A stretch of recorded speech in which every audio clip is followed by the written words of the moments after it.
Hi friends, it's Gwen. Welcome back to my channel. Today I want to do a special new fun video. I actually got this idea from my friend Summer at Seasons Readings. She did 2 different videos based on crystals and giving book recommendations based on their properties and aesthetics. So she did rose quartz and she's also done tiger's eye, which I might also do those in the future if you like this. So I'm going to have her videos linked down below in the description box. Definitely go check out her crystal book recommendations. But today I'm here to do my very own version of that. I did talk to Summer about it. I was like, is this a good idea? And she was like, girl, go for it. So today I'm going to be talking about Star Mica, gemstone, crystal, whatever you want to call it. This is my piece of Star Mica that I recently picked up at AFK Books and Records, and my eye was immediately drawn to it because it seems so flaky and so delicate, and it has lots of different colors in it. I tried to kind of like match my shirt to it, but yeah, I'm really excited about this gemstone that I have added to my collection, and it has lots of fun different like properties and things like that. So I know this might not be everybody's cup of tea, you might not understand, but let me break it down for you. So I'm going to tell you a little bit about the crystal itself, and then based on the properties of the crystal, I'm going to be giving you 10 book recommendations. Star Mica was highly prized by the ancient Celts. They believe the stone symbolized the star fairy, also called the Fae of the Twilight. It also represents the twinkling of night stars throughout history and is often compared with stardust because of its light reflective properties. Star Mica deepens your intuition and helps you discern the path from conflict to resolution in your life. It also increases optimism, self-confidence, and awareness of the interconnection of things. Okay, so some of the key qualities that we're going to be looking for in my book recommendations: optimism, self-confidence, reflection on the past and present situations, helps with peaceful sleep, it improves self-work, and resilience to difficult situations. So think about those qualities and then think about, like, you would definitely find those in some books, right? So I'm going to share 10 book recommendations that fit one or multiple of these like properties. And also, if you're wondering, this gemstone is good for Aquarius and Virgo. So I think that's why it drew my eye. I didn't really know any of its properties or anything, or what like zodiac sign it was attached to or anything. It immediately drew my eye. I bought it, and then I was like, of course it's good for Aquarius because it's so unique and different. So yeah. Okay, so of course I had to do some kind of like star book recommendations that also like fit the qualities. So the first one is a YA story, Starry Eyes by Jen Bennett.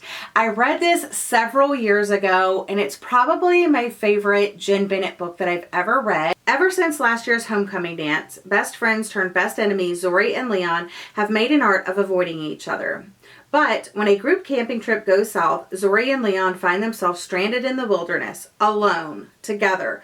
What could go wrong? With no one but each other for company, Zori and Leon have no choice but to hash out their issues via witty jabs and insults as they try to make their way to safety. But fighting each other while also fighting off the forces of nature makes getting out of the woods one piece less and less likely. And as the two travel deeper into Northern California's rugged backcountry, secrets and hidden feelings surface. But can Zori and Leon's rekindled connection survive out in the real world? Or was it just a result of the fresh forest air and the magic of the twinkling stars? I absolutely loved these characters. There were definitely some tender moments. I just love being under the night sky. And I did like that the story focused on like what happened in the past and how like things can be in the present. So those are definitely qualities of Star Mica. So I thought this was a perfect book recommendation. My next recommendation is also a YA contemporary story, and it is The Sun is Also a Star by Nicola Yoon. This one is about our main character, Natasha, who is a girl who believes in science and facts, not fate, not destiny, or dreams that will never come true. She's definitely not the kind of girl who meets a cute boy on a crowded New York City street and falls in love with him. Not when her family is 12 hours away from being deported to Jamaica. Falling in love with him won't be my story. And then you have Daniel, who's always been the good son, the good student, living up to his parents' high school expectations. Never the poet, never the dreamer, but when I see her, I forget about all of that. Something about Natasha makes me think that fate has something much more extraordinary in store for both of us. The universe. Every moment in our lives has brought us to this single moment. A million futures lie before us. Which one will come true? So I definitely think that that story speaks to like optimism, you know, on Daniel's behalf and reflecting on the past and the present situations. But the one that I think most fits is the resilience to difficult situations. I don't think that I necessarily like loved the couple because it did happen over like a 24-hour period and they basically like saw each other and it was like insta love, but for the properties of the Star Mica, I think this is a really good book recommendation. Okay, so let's move on to some adult books now. The first book I want to talk to you about is Carrie Soto is Back by Taylor Jenkins Reid.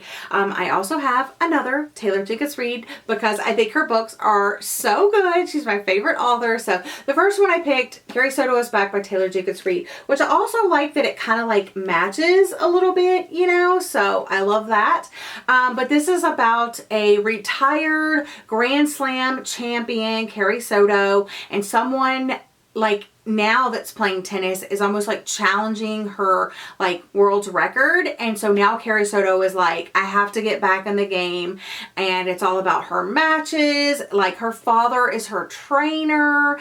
And it's about being like a woman in sports and just being like so hyper focused, like tunnel vision almost. Like that's all she can think about is, you know, getting back in the game, saving her record. Like she wants to be the best, like, and be remembered and her name go down in history. So I absolutely love this. I know the tennis thing throws a lot of people off, but I don't watch tennis. I don't even know the rules of tennis, but this book did a great job of making it about tennis, but also just making it about people and relationships and drive and all of those. So the qualities that I picked out for Carrie Soto is Back is optimism. Like she definitely thinks she can do it. Self-confidence, also reflecting on the past and present situations because she reflects on past matches and even like her father's history with tennis and stuff like that.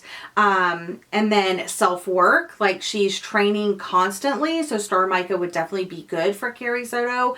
And then resilience to difficult situations. Like it's hard to be retired and out of shape and like have to come back and stuff like that. So this is a perfect Star Mica book recommendation. Next up is a character that I think exudes Star Mica qualities, and that is Anne Shirley from Anne of Green Gables.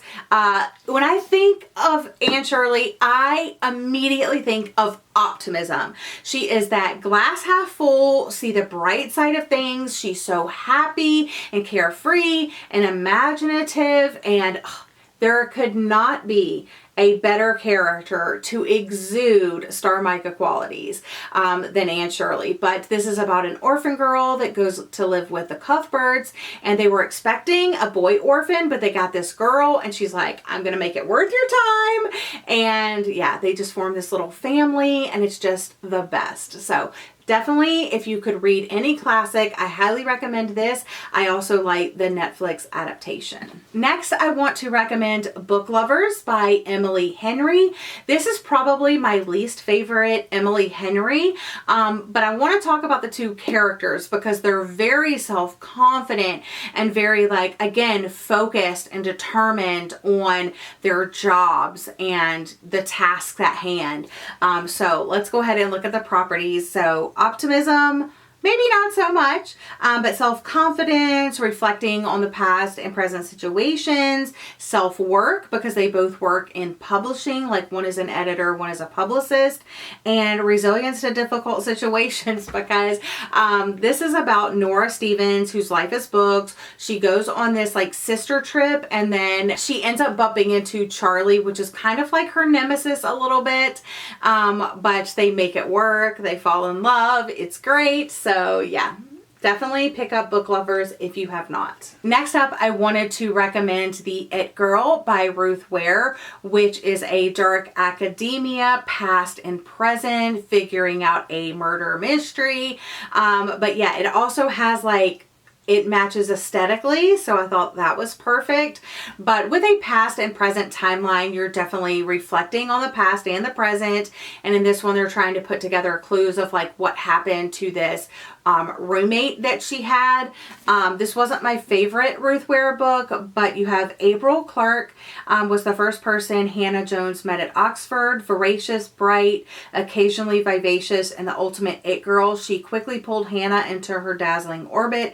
Together, they cultivated a group of devoted and inseparable friends. And by the end of the year, April was dead. And now, a decade later, Hannah and Will are expecting their first child, and the man convicted of killing April, former Oxford porter John Neville, has died in prison. So Hannah's relieved to have finally put the past behind her, but her world is rocked when a young journalist comes knocking and presents new evidence that Neville may have been innocent. So she kind of goes back and she's like thinking about it. So looking over the qualities once again, we have optimism and self-confidence of the it girl. You have the reflection of past and present situations. And then resilience to difficult situations, like when they were in college and trying to find out like who actually done it and stuff like that. So love that for the Star Mica qualities. I've been touching on a lot of the qualities except for helps with peaceful sleep. So I had to touch on at least one book recommendation for that quality, and I chose The Sleep Solution: Why Your Sleep is Broken and How to Fix It by W. Chris Winter, MD.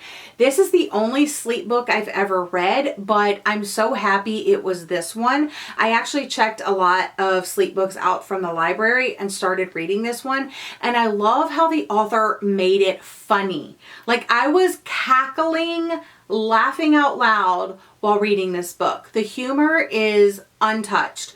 There's lots of like footnotes and little anecdotes. I was highlighting this book left and right, and I feel like when something's humorous and you can like connect to it in a different way, it makes it easier for the information to stick in your mind and you remember it for longer. I really enjoyed this. So if you're struggling with your sleep, or you want to know more about sleep, or you need help with your sleep, I highly recommend The Sleep Solution. Jumping away from sleep now, my next book recommendation is one that I have not read, but I had to put it on this list, and I am planning to read it this month. So I wanted to go ahead and recommend it because it has such high ratings across the board. Most of my friends that have read it rated it 5 stars, and that is Project Hail Mary by Andy Weir. Again, the vibes of the crystal itself with deep space, just, can we get more aesthetic? No, we cannot. I don't know, like, I just know the basics of this. You have a lone astronaut, an impossible mission, and an ally he never imagined. So I think I was a little bit spoiled, but I think it's okay. So you have Ryland Grace is the sole survivor on a desperate last chance mission, and if he fails, humanity and Earth itself will perish. Except right now, he doesn't know that. He can't even remember his own name, let alone the nature of his assignment or how to complete it. All he knows is that he's been asleep for a very long time, and he's just awakened to find himself millions of miles from home with nothing but 2 corpses for company. His crewmate's dead, his memory's fuzzy.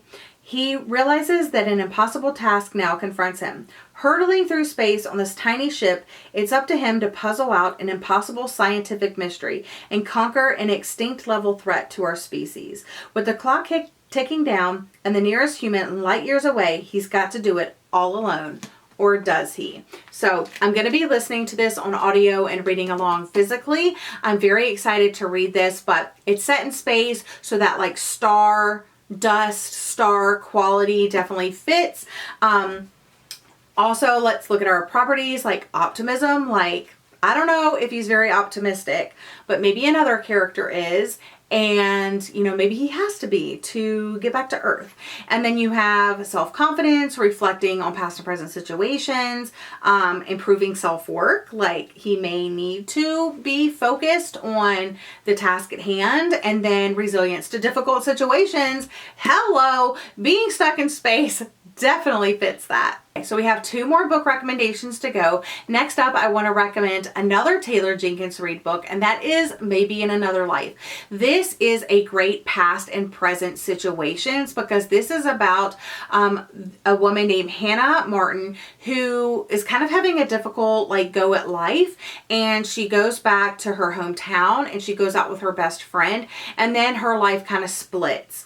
She has this opportunity to do and she has this opportunity to do, and instead of choosing, her life kind of splits, and she gets to do this and see how her life would turn out, and she gets to do this and see how her life would turn out that way. So it really does examine life and like past and present, and also like difficult situations. Like, there's going to be bumps in the road either way. No matter what avenue you take in life, there's going to be bumps along the way. So I really enjoyed this book, and I think it's a great book recommendation. Let's go ahead and move on to our last book recommendation, and that is none other than The 4 Winds by Kristin Hannah. Another book that definitely has like the golden Star Mica vibes aesthetic. I love this book. I love this crystal, but this is a story set in like Great Depression, Dust Bowl era, and this family just goes through like so many hardships that they like move out to California thinking it's going to be better, but oh no, it just stays worse. And it's a sad book, but you just come to love the characters so much. So again, let's go ahead and compare some of the qualities. Optimism. Yes, there's definitely optimism when things are really bad and they decide to, hey, let's move out to California and have a better life. There's definitely the self-confidence of, you know, things are going to get better. I'm going to be able to do this, that sort of thing. Reflecting on the past and present situations. I think this is relevant to the reader, that, you know, you read about this time in history, and Kristin Hannah just makes that time in history come alive, and you think about, wow, this is like, we went through that, and it makes us reflect on that and, you know, appreciate what like people had to go through. And then resilient to difficult situations. Like, absolutely, like this was horrific, just the day in and day out of the Dust Bowl. And like, if you look at pictures, if you look up like American Dust Bowl, you will just see mounds and mounds of sand, and how they had to like seal their windows and like cover dishes. Like, there was just dirt everywhere. So they were constantly having to like clean their house, but also work the field and like be creative, because they didn't have money, because like the crops weren't growing, and so they were using like burlap bags to make clothing. And like, I don't know, if you haven't read this book and you don't read a lot of historical fiction, I know I don't read a lot of historical fiction. I am trying to like branch out, but like, I read this one. This was like one of the few historical fiction books that I have read, and I loved it. It's so emotional. It's so eye-opening. I highly recommend. So those are the 10 book recommendations that I think fit the vibes of the Star Mica crystal. Let me know what you thought of this video down in the comment section down below. I would love to make this a like mini series on my channel and pick different crystals, pull out their properties and qualities, and give you book recommendations based on those. But that's all for today's video. Thank you so much for watching. I hope you're all having a lovely day or night, and I'll talk to you again in another video very soon. Bye, friends.